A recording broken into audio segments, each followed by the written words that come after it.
কাইফা তাকফুরুনা বিল্লাহি ওয়া কুনতুম আমওয়াতান ফাআহইয়াকুম, তোমাদের কোনো অস্তিত্ব ছিল না, আমি তোমাদেরকে তাজা করলাম, জিন্দা করলাম।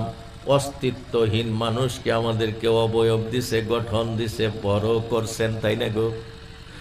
সুম্মা ইউমীতুকুম, তোমরা এই দুনিয়ার আসবাবপত্র দেখতে দেখতে বড় হইতে হইতে তুমি প্ল্যান প্রোগ্রাম বানাইতে বানাইতে সুম্মা ইউমীতুকুম, তুমি আবার মইরা যাইবা, তোমাদেরকে আমি মাইরা ফেলামু। এবার জীবন বড় আমরা থাকবো গো। বাপ দাদা মরছে না নাই? কেউ কোন তালে আছেন? আমরা সবাই আছেন না বাড়তে গেছেন গা? তাইলে আমরা এই যে জিন্দা হয়েছি আবার মর্ম। আল্লাহ বলতেছেন মইরাই বাঁচবা না, কিন্তু মেলা মানুষ কয় না এত কষ্টের চাই মইরা যাই তাই ভালো না, এইখানে তাও বেমার আছে, 2 বছর পরে তোর বেমার হারবার পারে। আজকে পাও ভেঙে গেছে, কালকে তুই নাড়ি ঠেঙ্গা দিয়া তাও আটবার পারবি, কিন্তু মইরা গেলি যে বাঁচমু এই কথাটা ভুল। মইরা গেলে আল্লাহ কি ফয়সালা কইরা তুইছে, তোর জাহান্নামে যদি ফয়সালা হইয়া যায় তাহলে তোর বাঁচলি না। তাইলে তো আল্লাহ কইছে যে জান্নাতের মধ্যে জাহান্নামের মধ্যে মানুষ মরবও না বাঁচবও না। কথা শুনছেন? জাহান্নামের মধ্যে মানুষ মরবও না বাঁচবও না, কত কষ্ট। তাইলে এই কথাটা কোনদিন কইবা না। সুম্মা ইলাইহি তুরজাউন, আর তোমারে যে ফির জিন্দা করব মরার পরে, জিন্দা কইরা এমনি খাড়া কইরা থমো না, জিন্দা কইরা এবি তোমারে কমু না বলে বেসতে যাও। সুম্মা ইলাইহি তুরজাউন, আমি মাবুদের সম্মুখে আমি মাবুদের আদালতে তোমাদেরকে হাজির করব, সারাটা জীবনের হিসাব নিব। যার জন্য ভাই দুনিয়ার রং তামাশার মধ্যে বইছে, আল্লাহকে ভোলা যাব না। খড়ি কাটতে কাটতে হঠাৎ একটা টুকরা, কিসের যেন টুকরা, কুত্তায় কামড় দেয় না, দরজায় দিছে, খুব তাড়াতাড়ি বলতেছে, কুত্তায় আইনা দিছে। খড়ি কাটার বউ ওইটা ভালো করে ধুইয়া দেখে যে ঝিকঝিক ঝিকঝিক করে, যত দৌত করে তত ভালো দেখা যায়। তো খড়ি কাটার বউ কইছে এটা কামারের কাছে নিয়ে যান গা, এ তো বোঝে না, গরিব মানুষ কিচ্ছুই বোঝে না, এটা কি আনছে। আসলে ওইটা মানিক্যর টুকরা আসাল। কোন সুবহানাল্লাহ। কিসের টুকরা আসাল গো? মানিক্যর টুকরা গেছে কামারের কাছে বেচবার। কামারটা ইমানদার আসাল, বলল ভাই এইটা তো আমি কিনতে পারবো না, আমি লোহা দিয়া দাও কাছে বানাই, এটা খুব দামি জিনিস, তুমি সোনারুর কাছে যাও। সোনারুর কাছে গেছে, সোনারু বলে হায় হায়, আমি তো সোনারুবার কাম করি, চান্দির কাম করি, আমি তো এই মানিক্যর কাম জানি না, এইটা সোনার চাইও বেশি দাম, এইটা রাজার কাছে নিয়ে যাও। রাজার কাছে নিয়ে গেছে, আমরা শুনছি 1 মানিক্য 50,000 ধন।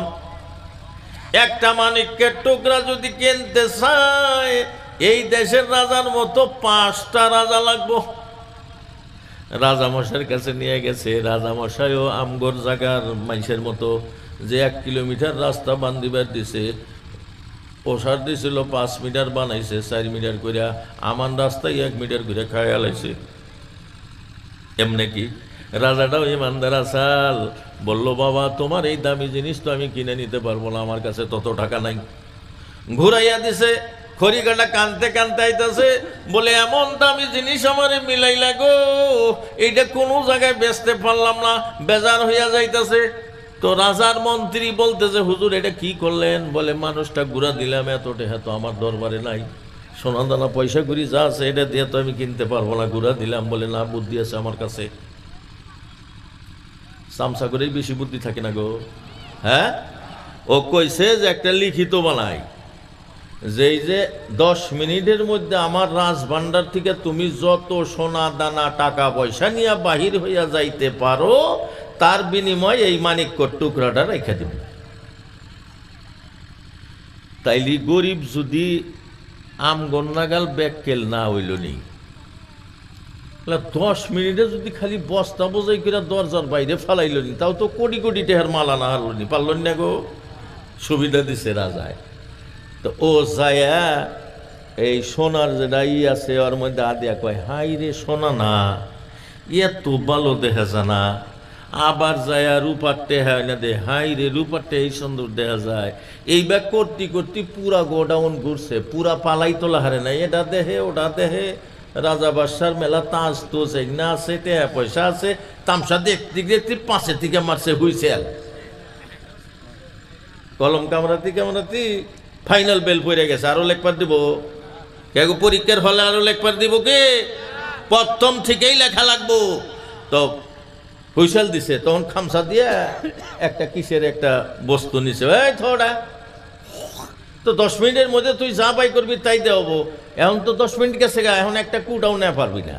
খাইলে হাতে গুইরা আইলো, মানিক কোটা মাংনা দিয়ে আইলো। ভাই এই যে আমরা হায়াত পাইছি যে 60 বছর 70 বছর, এটা মানিক্যর টুকরা, এটা মানিক্যর টুকরা।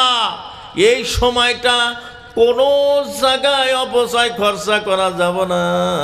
মসজিদ আজান দিছে, আপনি কোথায় আপনাকে হাজির করেন, আপনি আল্লাহর মাবুদের দরবারে আপনাকে আপনি হাজির করে দেন।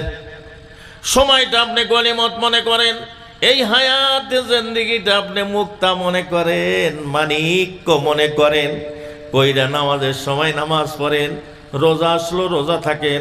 আমগর বহু মানুষ আছে মইরা গেলেও রোজা ভাঙবো না। খুব ভালো করে হইলেন কল, মইরা গেলেও রোজা ভাঙবো না।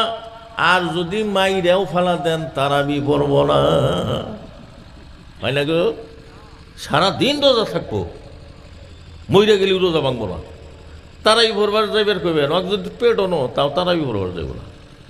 অথচ মান কামা রমাজানা ঈমানান ওয়া ইহতিসাবান গুফিরা লাহু মা তাকাদ্দামা মিন জামবি। জগতের মানুষ তোমরা যাই না রাখো, নবীজি বলছেন কেউ যদি রোজা থাকে এবং রাত্রিবেলায় তারাবি আদায় করে, মা তাকাদ্দামা গুফিরা লাহু মা তাকাদ্দামা, একবারে আগের পাশের সব গুণ আল্লাহ মাফ করে দিবেন। সুবহানাল্লাহ। ইনশাল্লাহ আগামী রোজা আসতেছে, যে এই যে কয়দিন পরে রোজা আসতেছে, আমরা সবাই রোজা থাকবো কোনে? রোজার দিনে সাবাল্যক মানুষ কেউ যদি হারাম আরে হালাল খাদ্য খায় তাও হারাম খাইলো। রোজার দিনে আপনি দুধ খাইতেছেন, ওইটা যেমন রক্ত খাওয়া হারাম, আপনি হারাম খাইতেছেন। রোজার দিনে পোয়াতি মা বোন, আমার মা বোন আছে, একটা মশলা কয়া দেই, জাগর পোলাহান হয়েছে, হবাই পোলাবান হয়েছে, তারা তো রোজা থাকাবো না। নেফাজের রক্ত বন্ধ না হওয়া পর্যন্ত রোজা থাকা পারবো না। তারা দেখবেন যে অন্ত ঘুরতেছে আর পান খাইতেছে, মানুষের জানাইতেছে আমি তো কামাই কিরি খেলেছি, আমার রোজা থাকুন রাখবো না। এটা আমার মা বোনেরা খুব সাবধান। হাইজ নেফাজের মধ্যে রোজা রাখা যায় না, কিন্তু খবরদার আপনি দিনে আলোতে মানুষের মোকাবিলা, একটা ছোটো বাচ্চার মোকাবিলা আপনি কোনো খাদ্য খাইবেন না। রমজানের সম্মানের খাতিরে আপনি মসজিদ আজান দেওয়ার পরে খানা খাইয়া নিবেন। আর যদি পানি খাওয়া লাগে আপনি ঘরের মধ্যে বৈশা, আপনার একটা বাচ্চা যে হাঁটা হিকছে, দরবারা হিকছে, মানুষের পোলাপানের লগে খেলায়, ওর মোকাবিলাও যেন আপনি পান সেগান না। তাহলে ও খেলাইবার যা কি করবো, এনা এনা আঙ্গমা না রোজা না, ওর তো রাখেন নাই, ও তো জানে না কিসের নিকে আমার রোজা থাকে না। ও যা গল্পে গল্প আঙ্গমা না, এই যে না আঙ্গমা না রোজা না। আর ওরা ব্যক্তি বললাম যাহেরা কব ওই শুক্রের মায় না রোজা থাকে না, শুক্র কইল, তাহলে ডলতে হইল না। এই জন্য মা বোনেরা হায়েজ নেফাসের হালাতে রোজা ভাঙবেন ঠিক, কিন্তু কোনো প্রাণী জানে না যে আপনি রোজা ভাঙবেন। এটা খুব ভালো করে মনে রাখবেন। রমজান মাসের এত কদর।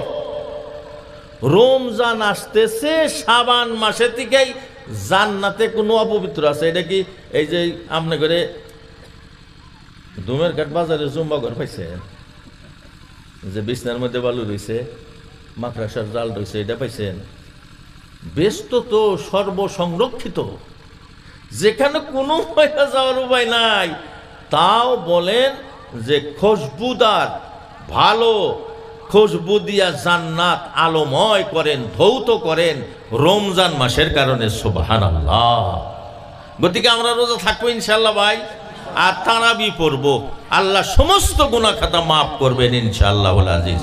সময় নাই, আমার মা বোনদেরকে আমি অনুরোধ করব, ছেলেদেরকে সবাই মক্তবে দেন, বাবাজিরাও দেন। কিয়ামতে আমরা কই ফাইসা বইসা রইছি। আদর্শ স্কুলে আমার বেটা নিয়ে মোটরসাইকেল দিয়েছি, খুব ভালো করে শুনবেন। এইটা করলে আদর্শ বিদ্যালয়ে পড়া না করতেছি না, উল্টা বুঝবেন না। আপনার ছেলে ইংলিশের পণ্ডিত বানান, কোনো নিষেধ নাই ইসলামে, কিন্তু বুনিয়াদী শিক্ষা যেন থাকে। আপনার ছেলেকে কোরআন পড়ার শিক্ষা দিয়া, দোস্তর মতো 6টা কালেমার শিক্ষা দিয়া আপনি আপনার বেটা ডন বক্সে দেন, শঙ্করদেব শিশু নিকেতনে দেন, আদর্শ বিদ্যালয়ে দেন, যে কোনো স্কুলে দেন।